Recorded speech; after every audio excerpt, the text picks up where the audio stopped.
겨울이 다가왔습니다. 국민들은 치솟는 물가와 어려운 경기에 먹고 살기 힘들다며 호소하고 있습니다. 난방비라도 절약해야겠기에 아무리 추워도 보일러 켜는 것마저 망설입니다. 윤석열 정부, 국민들의 이런 고단한 삶에 대해 관심이나 있을까요? 그저 지지율 숫자에만 관심이 있는 건 아닌지, 내년 선거에서 어떻게든 이겨야 한다는 생각만 하고 있는 건 아닌지, 정쟁만 일삼고 있는 모습을 보고 있자니 한숨만 절로 나옵니다. 남북관계는 또 어떻습니까? 어느 때보다도 얼어붙어버린 남북관계는 완전히 파탄난 지 이미 오래입니다.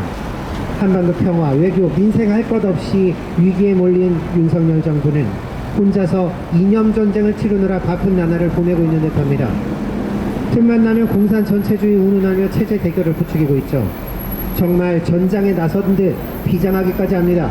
뭐가 그렇게 두려워서 군사독재 시절 국민학교 교과서에서나 나올 법한 그 반공사상까지 끄집어내 치열한 전투를 벌이고 있는 것일까요?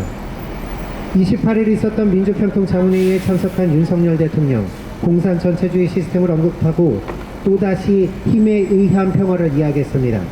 그리고 우리 정부는 압도적인 힘을 갖추기 위해 한미동맹을 강화하고 4월에 있었던 워싱턴 선언은 북에 대해 강력하게 응징하겠다는 힘과 의지의 표현이라며 북에 대한 적대의식과 미국에 대한 사대의식을 가감없이 드러냈습니다.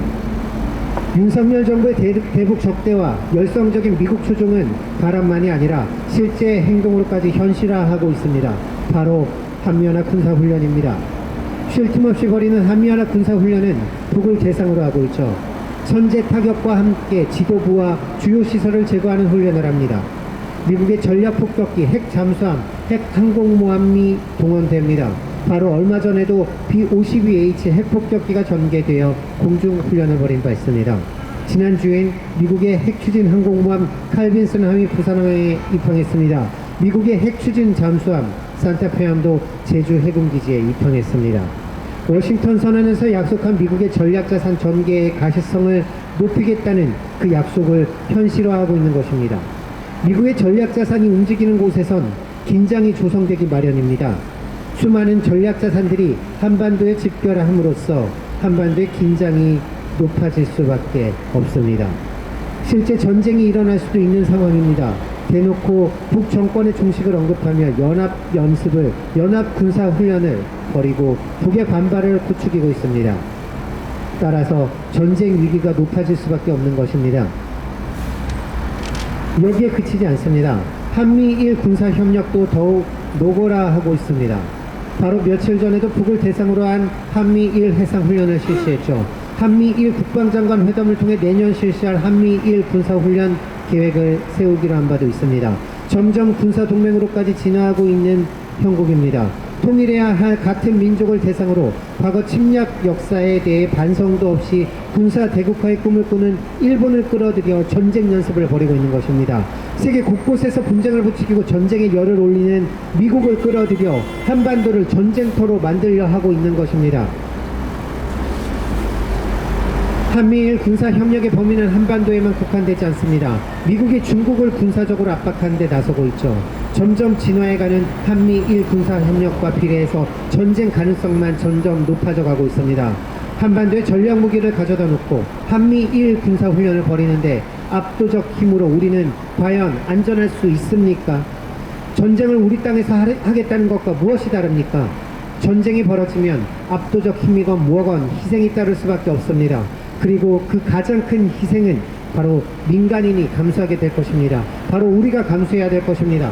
진정 평화를 위한다면 평화를 위한 노력을 하고 평화를 위한 준비를 해야 합니다.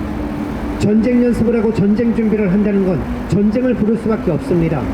윤석열 대통령은 남북 사이에 전쟁을 방지할 수 있는 최소한의 완충장치마저 없애버렸습니다. 바로 9.19 합의 효력 정지입니다. 이미 육해공 할 것 없이 군사훈련을 벌이며 마찰을 조장해오고 실질적으로 이행이 되지 않고 있었지만 공식적으로 9.19 합의 효력 정지를 하며 대놓고 전방지역의 군사행위를 노골화하고 있는 것입니다. 여기에 북도 9.19 합의를 파기하지 않았냐는 분도 계실지 모르겠습니다. 북에서 다시 전방지역에서 무장을 시작했다느냐는 언론에서 떠드는 그런 것만 보지 말고 다시 한번 잘 생각해 봅시다. 북측에서 중지했던 군사적 조치를 회복한 이유가 무엇입니까? 윤석열 정부가 9.19 합의 효력 정지한 것에 대한 대응이었습니다. 한미 당국이 늘상 얘기하는 북한의 핵과 미사일 위협은 바로 무엇입니까? 북을 대상으로 한 전쟁 연습을 비롯한 군사적 압박에 대한 반발입니다. 조금만 생각해 보시기 바랍니다. 북은 합의를 통해 전방적 GP를 없애고 군사적 조치들을 중단해왔습니다. 대화가 오가던 시절 선제적 조치로 핵시험 시설을 폭파하기도 했습니다. 남북 간, 북미 간 대화가 오가던 시절에 군사적 무장을 완화하고 마찰을 방지하기 위한 완충 장치를 마련해왔습니다. 지금의 군사적 긴장 조성의 근원은 결국 북에 대한 대결 정책으로 인한 것입니다. 정부에선 북의 반발을 예상하면서도 계속 북을 대상으로 한 군사훈련과 무장을 강화하고 또 확대해왔습니다. 윤석열 정부의 행보는 앞으로 더욱 대립과 대결을 가속화할 것으로 보입니다. 대결 정책을 강화할수록 전쟁 가능성만 높아질 것을 알면서도 가능하지도 않은 힘에 의한 평화를 주창하며 한반도를 전쟁터로 만들어가고 있습니다. 윤석열 정부, 당장 중단하기 바랍니다.